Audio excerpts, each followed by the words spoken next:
sala.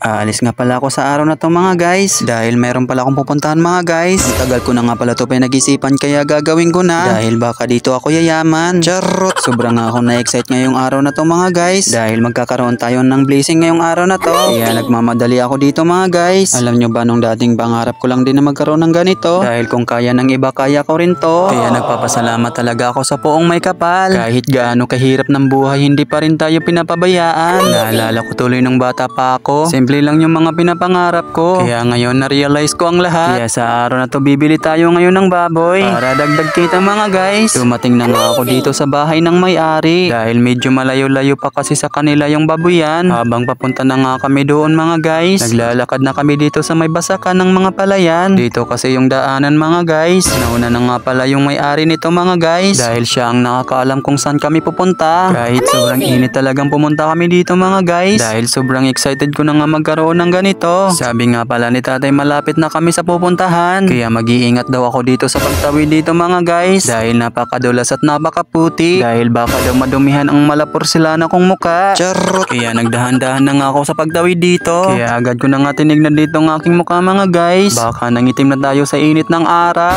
Sayang kasi ang baritang sabon na ginagamit natin. Charot! Naglalakad pa nga ako sa mga oras na to dahil malapit na kami sa aming paruroonan. Nag-iingat nga ako dito mga guys dahil napakaraming damo. Syempre baka makaapak tayo ng anaconda. Charot! Nakarating na nga ako dito mga guys at nakita ko tong isang nakahiga. Akala ko nga meron silang ibon dito. May manok din pala. Kaya sa mga oras na to masyado na akong excited. At hito na nga ako dito mga guys. Grabe ang dami palang biik dito. Gusto ko man kunin silang lahat kaso hindi sapat ang ating budget. Ito nga pala ang nanay nila. Masyadong stress dahil sobrang pasaway ang kanyang mga anak. Charot! Agad na nga binigyan ni tatay ng kaunting pagkain para madali makuha ang napili namin. Nakakatuwa nga sila dyan guys dahil napakakulit nila. Gusto ko na nga agad silang maiuwi sa bahay dahil di ko akalain na magkakaroon ako ng ganito. Kaya nagpapasalamat ako sa lahat-lahat dahil kung ano man ang dumating sa buhay ko, itinuturing ko tong blessing. Kaya agad na nga namin tong nakuha at babalik na kami dahil niligay na sila sa sako. Kaya maya-maya nasa bahay na kami.